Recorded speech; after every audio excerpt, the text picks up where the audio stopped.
right, check 1 2 1 2. Okay, we're already struggle stream. Okay, there's my voice back. Okay, so let me see if someone comes up in here. Trying something new. I'm doing the YouTube, not the YouTube live stream feature. What I don't know is if you can invite in any guests.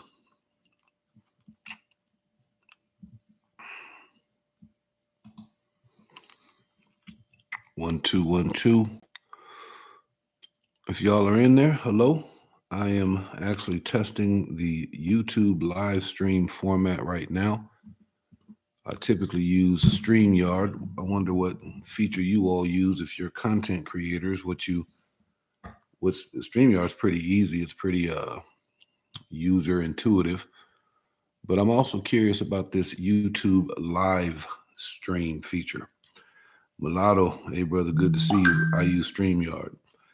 So how's my voice sound? I'm a pilot with you a little bit here, Mulatto. I'm actually just kind of testing out this YouTube live stream. Can you hear me all right?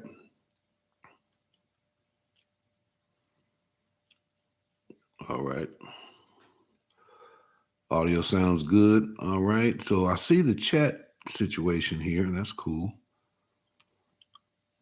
I also wonder, is it going to show up under YouTube comments or is it going to be a separate YouTube feature? I don't know. Now, the one thing about this, I don't see how you would bring in someone because I don't see a link to the show. So probably that's the benefit of YouTube. Mulatto, how you doing, man? How's life?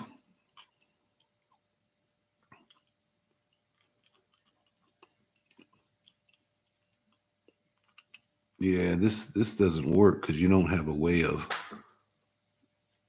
bringing in anybody. Not that I know of. Let me look at the features here.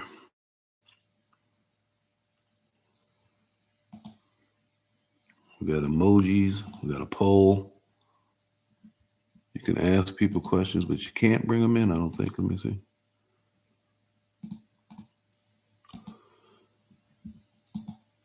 Participants, Mulatto Vanguard. Yeah, I can't click on you or anything like that. All right. Hello, if you guys are just joining, good to see you. This is more of a me piloting the YouTube live stream, and it's nice and clear and bright, but there is no real capacity to share your screen, so it doesn't quite work if you're trying to do a reaction or if you're trying to pull up slides or some data sets. So this doesn't quite seem there. I'm looking at 2 in the box. Hello, if you're just joining me, appreciate that. I'm really just kind of testing it out. Mulatto says I'm doing good, just planning on what to talk about next. Yeah, isn't that a problem? Content creators, when we think of our channel ideal, we're full of ideals. But, when it comes down to 3 months, 6 months, a year into it, you're like, what the hell am I going to talk about, right? And, then it depends on kind of what your focus is. If you're trying to educate or you're trying to do something of more of a serious note, well, then you lack entertainment and salacious value. And if you look at the channels that are sort of popping, they have a sort of a salacious factor to it, So channels that are attempting to, ponder and grapple with, maybe more philosophical, ideological questions. Certainly in this space, parenting, I could probably be a little bit better in terms of mixing it up, humor and creative subject matter. But then in the biracial space, or that wondering about the future, it has some elements of triggering to it, but not necessarily, sort of a way to keep it popping. So that's something we all have to sort of keep thinking about. Jose Negron, how are you, brother? Appreciate the salutations. Hope you are doing well. I reciprocated the subscribe. Just wanted you to know that. Thank you so much. Yeah. So, are there any questions you guys kind of want to pose my way that I can maybe muse on a little bit? I don't anticipate this being long. Again, I'm just really wanting to do 2 things. I want to understand how this live format plays itself out, because when you use StreamYard, you got good commentary in the chat box there, but it doesn't translate to YouTube comments And then if you're looking at the algorithm, I know the algorithm kind of looks at the YouTube comments as a way of, garnishing energy and attention and attraction. But StreamYard doesn't seem to translate to that uh, seamlessly. Obviously, in an after fact, if someone looks at your material or your content, they might then content. But in the interim, it doesn't necessarily translate. So I'm just exploring this live stream. I can already tell that I won't use it because I can't share anything. And if I have data, which I like to share, I want to. So I'm going to give this just a couple more minutes, but it's just there's three of us in here. Jose is in here, Mulatto's in here. The third one I don't know. Hello, appreciate you being in here. Again, I'm just sort of testing the YouTube live stream feature. If it does have a capacity to bring up a guest or to share a screen, let me know. I'm not that tech savvy. I'm only seeing kind of three options here. It says stream, camera, and manage. So YouTube needs to do a better job here. Okay. Mulatto, I'm curious about how you approach mentorship and advocacy for young adults attending college. Yeah. Well, in the college space, sometimes we'll have by nature of programs that in their description are literally uh, articulating that this is a place, a space for mentoring. And that's sort of self initiated, where a person sees the opportunity or the program and then they sign up for it because that's something of interest. Those have some success, but people typically a person won't admit a need. A young person typically don't admit needs. So it always works a little bit better if you can have them join something, something that may not be directly articulated as mentoring in its nature or in its purpose, but that is a byproduct of it. So they might join a sport, they might join a club, a hobby, something of interest that has adults in it and upperclassmen, whatever the case may be. And then in that process, you can literally pair up some individuals, which I'll call sort of that's more of a deliberate pairing. Those aren't necessarily long term because the best mentoring is organic, where you develop a rapport, a relationship, a trust, and then the young person then kind of comes to you with additional questions, and you don't even name it, right? And eventually, it just becomes something routine and regular. As the adult, you can start those conversations kind of with a soft prompt. Hey, what's going on? How's family? How's school? How's your social circle? Right. So you're asking some non-intrusive, interesting kinds of questions. And then increasingly they'll share more, they disclose a bit more. And then depending on the age set, you can use the mentoring opportunity within the structure of the organization, or you can use that in the case of in college, they'll come by for office hours or something like that.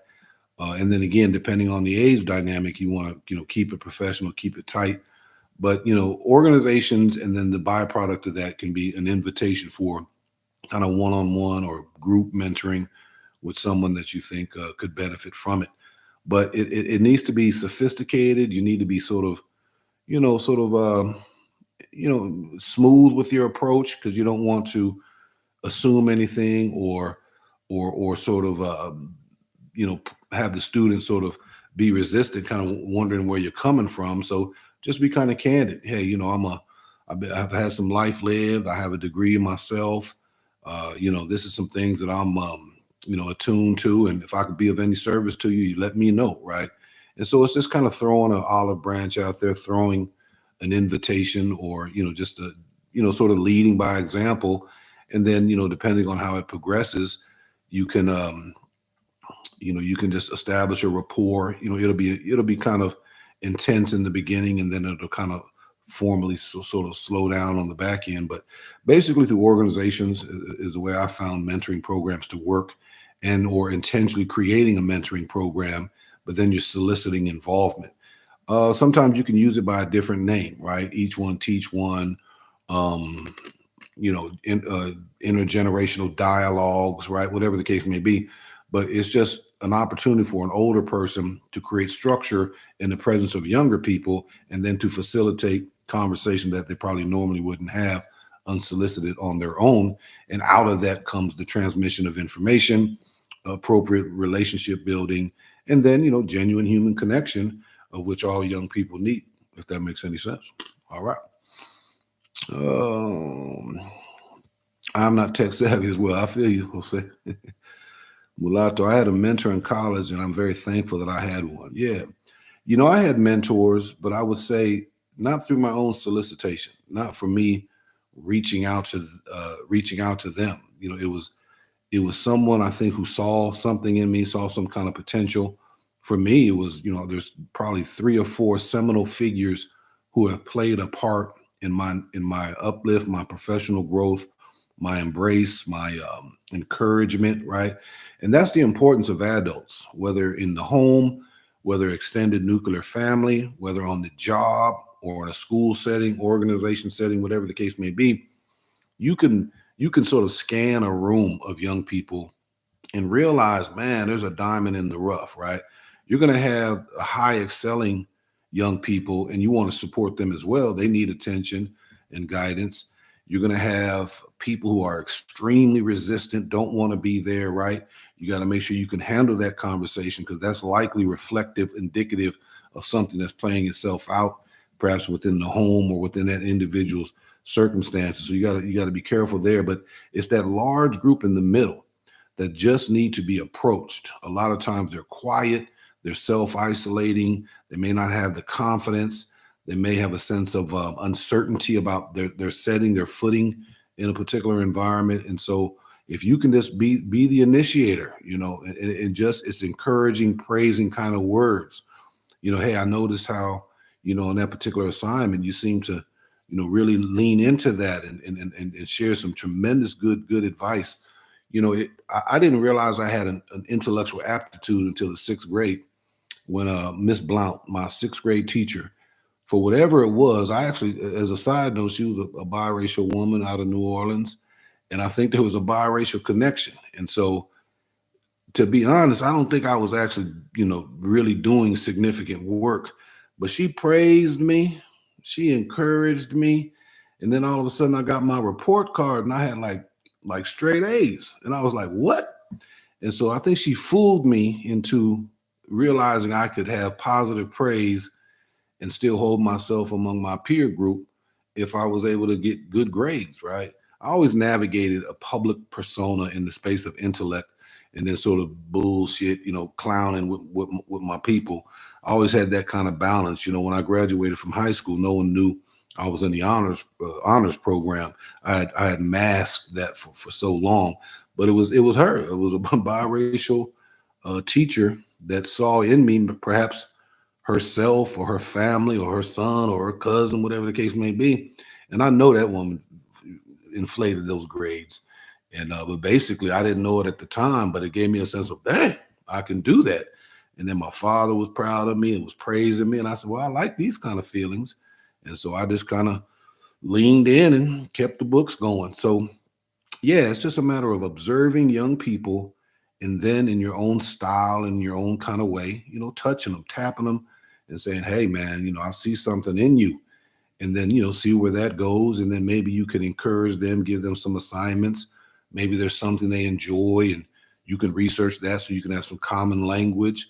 But for me, in the college setting, I do my mentoring through dominoes, right? I got a bunch of domino sets, but I talk smack with them a little bit, but basically, I'm trying to get them in an environment where the focus is the dominoes games, but then we're having informal conversations, and they kind of let their guard down, and then they share more and more information, and you can find ways to sort of help them out. All right. Future is golden. Thank you. Appreciate you being in here. Again, I'm just sort of opening it up to any questions you all might have. We got about three folks in here, which is love. I'm actually also trying to figure out this YouTube live feature. Normally I will use StreamYard, but this is a new format, so I thought I'd test it out. Plus, I want to be on here more. Mondays are, I can usually program on Mondays, but Tuesdays I do some things at work in the evenings. So my frequency is kind of off. But as content creators, I know many of you in here are. We got to just think about our frequency. But one of those dynamics is what do we put out there, right? What formats can we follow? So if there's any questions from what you've seen in the past, or just broadly as it relates to your journey, your cultural identity, or any statements you want to make, I'm certainly open to that for the next for the next few. I see folks out there, y'all using that community tab. I'm a little hot. Y'all, I'm a little hot. Mulatto, I see you blowing up the community tab. Mulatto, Magic Mulatto's blowing up the community tab. I'm saying, look at these folks. I had to work hard for my 500. Mulatto, I had to work hard for my 500. Now y'all out here blowing up these community streets. I did a community poll recently, and I asked, are biracial people black, white, culturally black, or their own distinct cultural group, biracial mixed? And so I got 14 votes, and the results were culturally black, 43%, culturally biracial, 57%. So, and that's probably biased because many of the folks in my current, community are obviously advocating for a biracial space. But nonetheless, y'all, it is a very interesting time in terms of identity. I don't quite know what a biracial culture would look like. That's certainly something to explore. But more and more biracial people are saying we need something, something sentimentally or substantively ours. I'm as a part of my research, I'm looking at data sets, and one thing we're seeing is that the 2000 census, when they introduced two or more races, people responded, and a certain percentage indicated two or more races, but certain groups, like myself, just continued to do what they normally did, and that was pick one box, black, in my case. But then by the time the 2000 census came around, the number of biracial people exponentially grew, but in part it wasn't because there were more of them born. It was more of them who 10 years later in the second iteration of the census from the 2001, where two or more races was still there, they changed that. They actually picked the more accurate, distinct definition with their true biological not biological, but heritage configuration. And so I think more and more people are at least acknowledging, in a federal document, that they are two or more races. That could be saying something culturally, or it could be saying something about a broadening or a broader acceptance of a biracial birth identity. I don't know if it translates to a cultural identity, but if there's going to be a biracial evolution in terms of something that has some cohesiveness to it, it would start by people being willing to identify themselves as that in some formal federal kind of document. So for those of you who are advocating biracial communities, again, I think all the data is leaning in your way in some kind of capacity. Okay. All right. I'd like to see you revisit the conversation on biracial boys with white moms. That was an excellent discussion with your friend. Yeah, that was lightning in a bottle, Mulatto. You know, it's kind of like that Ghanaian piece where you shared your trip, right? And that's one of your more popular videos, but it's not directly connected to your core subject matter. I We were doing stuff in the father space, father son parenting space, and then I was looking for some content. I said, "Well, hey, Gene, let's chop it up about our journey into blackness," and the damn thing went viral. And so, in talking with some of my friends and folks in this YouTube space, you have to kind of follow the trends. You don't have to, but if there's interest in there, and I will say, I've met some folks and have certainly learned. As I talked about, I was baffled by the fact that there was this emerging biracial voice. It just was not on my screen. And so it's been fascinating to learn the vocabulary, to hear some of the ideals, to see the passion around the subject matter. And so, yeah, we'll revisit it again, but and I guess you can repeat content or just flip up the questions a little bit, but that's a part of why I want to launch that piece called Biraciality, where I'm interviewing people about their journey and identity and biracialness. But a second edition would be great. I feel you. All right. So I got some folks here. This now in this format, there's three of y'all commenting, and it looks robust. Huh. All right. Well, Mulatto, brother, I hope you're doing well. How's that community tab working for you? You getting any traction from it? You getting any subscribers? I'm hot about that. Oh, Mr. YouTube just kicked out the community requirements. Had to work hard for that, mulatto. Jose, do you have the community tab access? Are you out there in the community tab streets?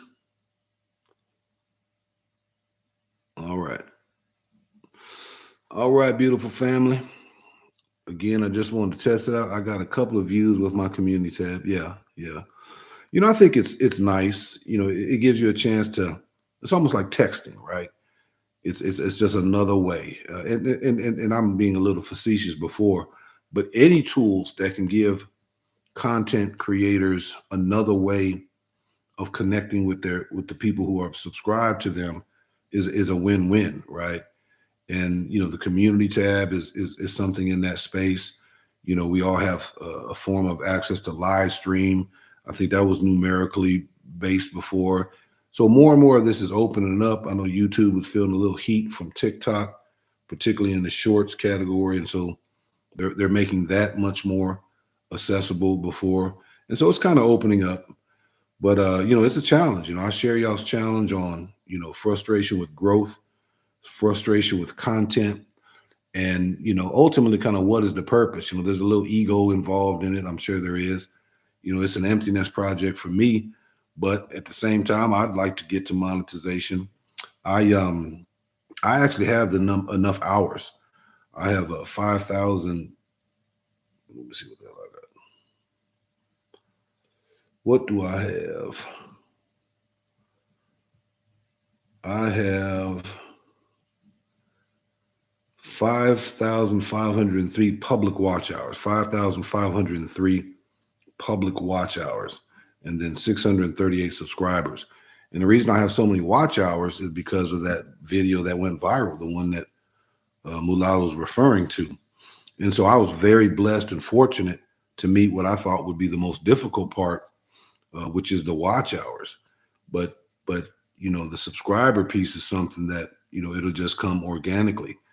But it's a focal point. I'd like to see what monetization really looks like. I imagine if I get to 1,000 subscribers and 5,500 public watch hours, I might be good for about $2. But that'd be interesting. That's $2 earned. Took a year and a half, 2 years to earn that joint. But it would be kind of fun.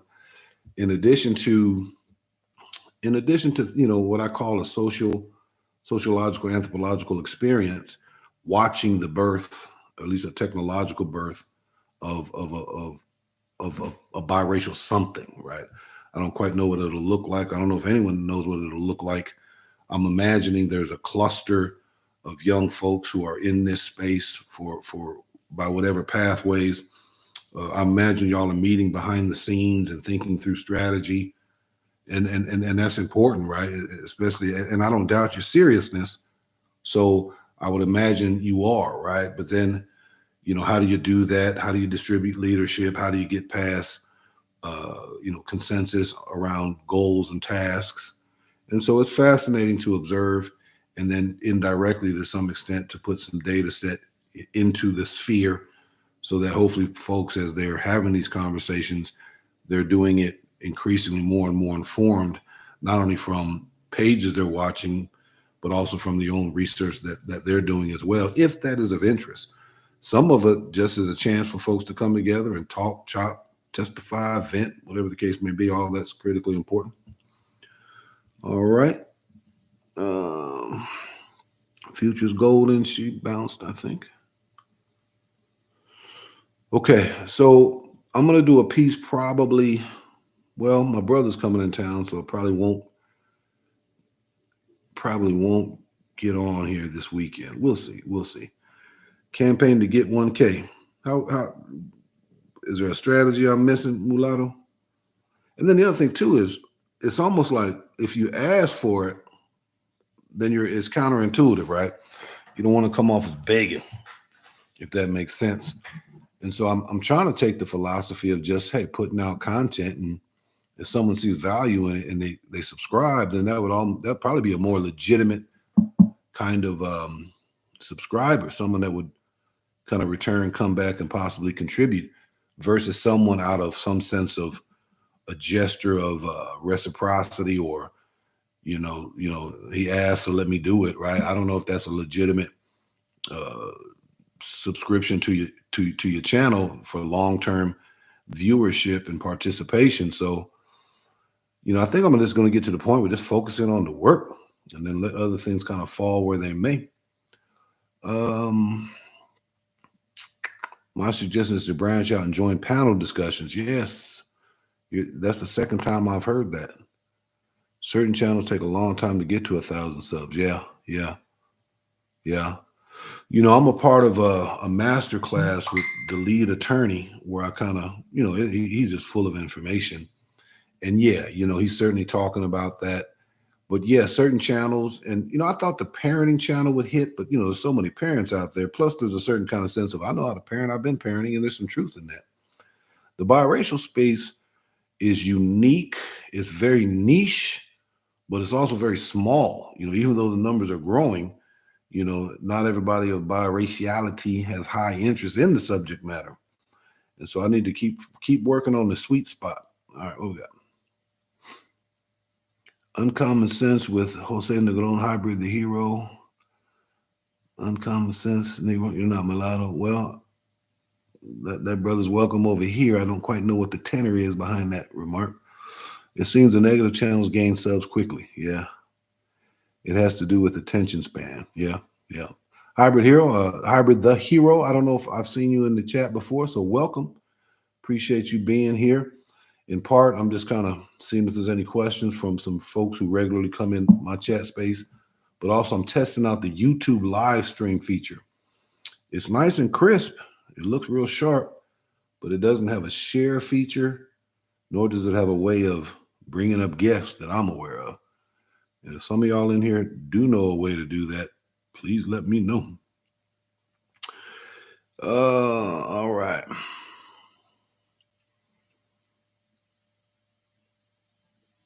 Any questions around your YouTube journey?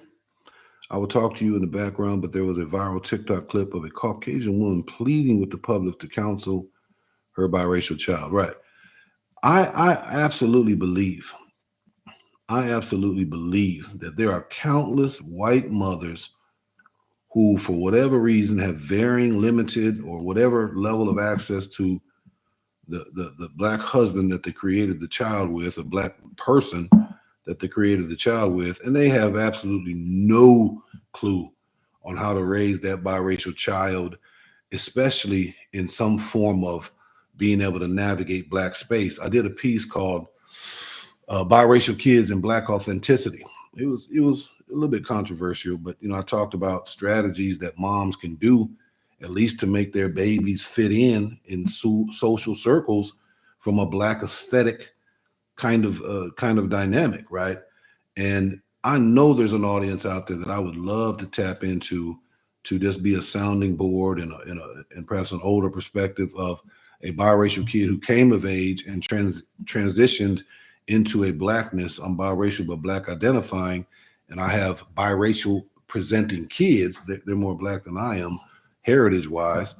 That are definitely very comfortable in a black space, and so there's some information to share. And so I'd love to tap into that particular community because I think there's a need for it. And I'm looking at a data set that I'll probably elaborate on, but roughly 40% of biracial kids are born into single parent homes. 40%. And so there's a whole bunch of mamas, assuming that's the mom that's at home or in the single parent situation, that could benefit from this community and these conversations. All right. You'd be the guy for that woman to help. Yeah. And I do need to, I'm kind of isolated and doing my thing, but I do need to kind of learn about more panels. Just, I don't know what the processes are. If there's channels that you think are interested, that would I might want to take a look at. Please throw that in the channel as well. Hybrid the Hero you have, but I change my name often. Okay, well, welcome back under a new name. You need you need third-party software for more than one person. Okay. Yeah, so I'm gonna go back to StreamYard That's comfortable to me. On my platform, it's a safe space for all to speak freely. Okay, yeah, I might pop over there, Jose. The number is way too high, 40%. We need to change that. Yeah. So I'll do a piece on that. We're not the lowest, we're not the high, we're not the lowest, we're not the highest in terms of biracial, but 40%, in fact, just to give a sneak peek kind of deal.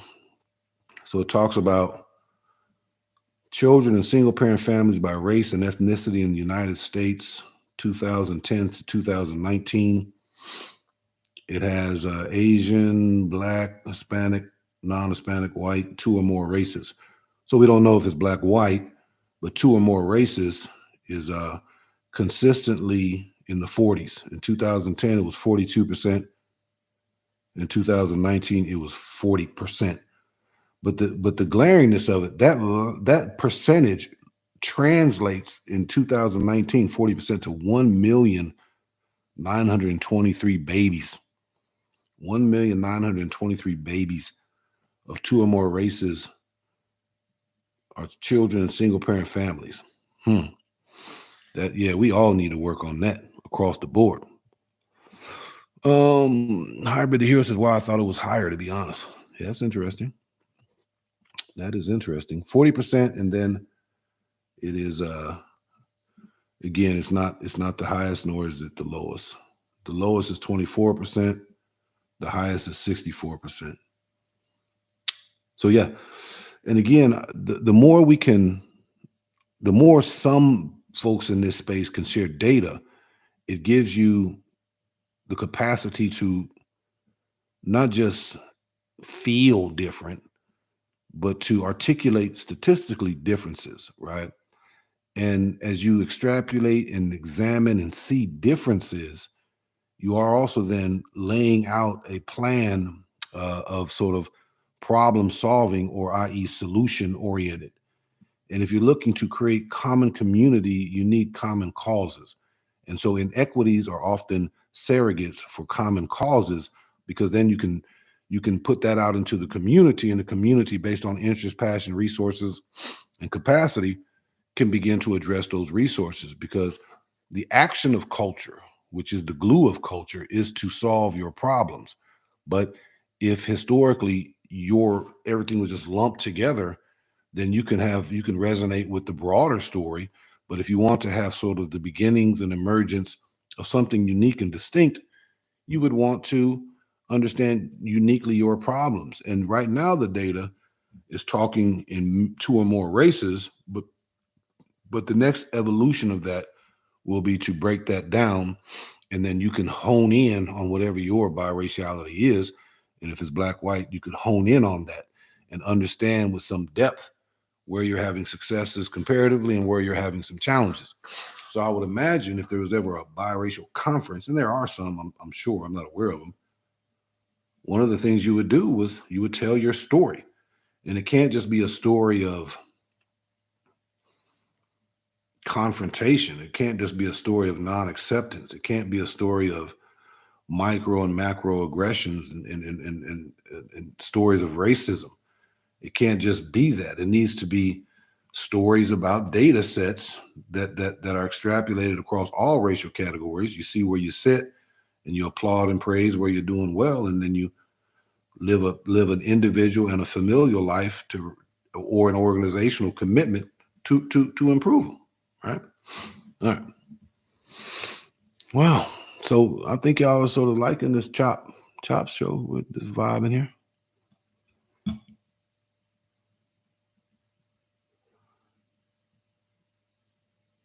Well, I thought it was her. My recent broadcast is about how many of us end up in the foster care system without a family support structure. Yeah, I don't know that data set, but I used to consult for group homes, and it's a sad space, man. Especially the baby ones, man. Those like 6 to 7 kind of group homes, but I mainly work with teens, and it's heartbreaking, man. But again, it is parents messing up the lives of babies. The first thing we got to focus on is how are we as grown adults, and we got to make babies out of preparation. with a person we plan to be with for the long duration. Because otherwise, we make it out of passion, and then we produce children out of ejaculation with no readiness to raise them, right? And then in the most extreme case, they ended up leaving or being taken away from both parents, and then they're being raised by the system. It's horrible.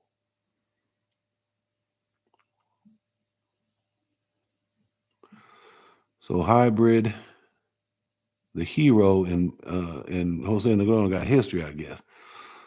I hope that this, my channel at least, will not become this intra battling. It brings no value to me, but I imagine it comes par and par with the course.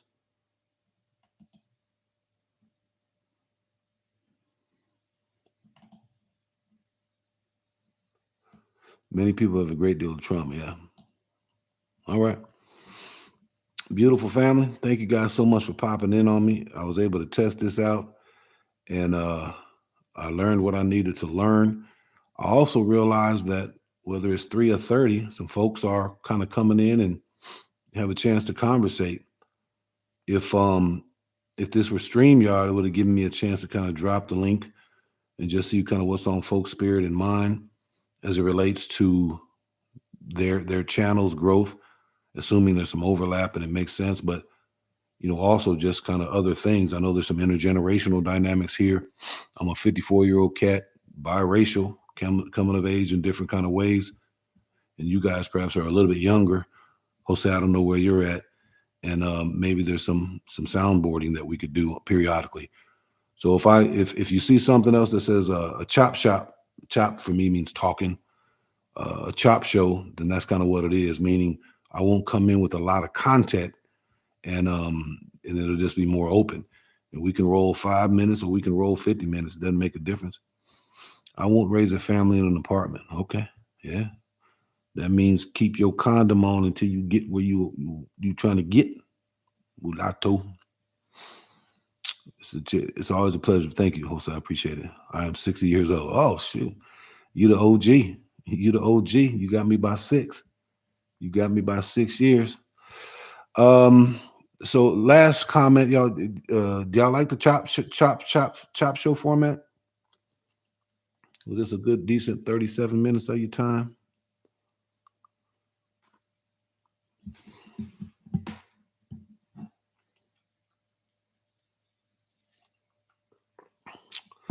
All right, Hybrid the Hero, I appreciate you coming in.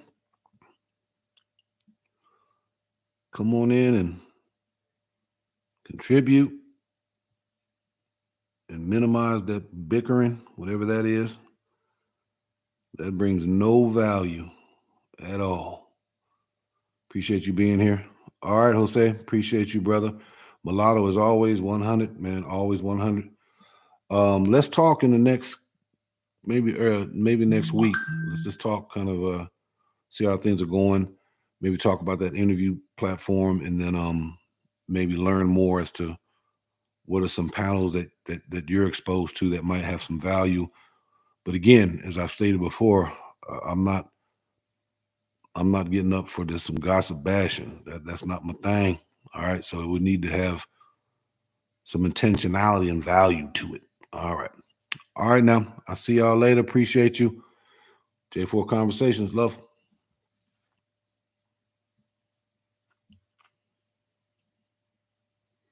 How do you sign out?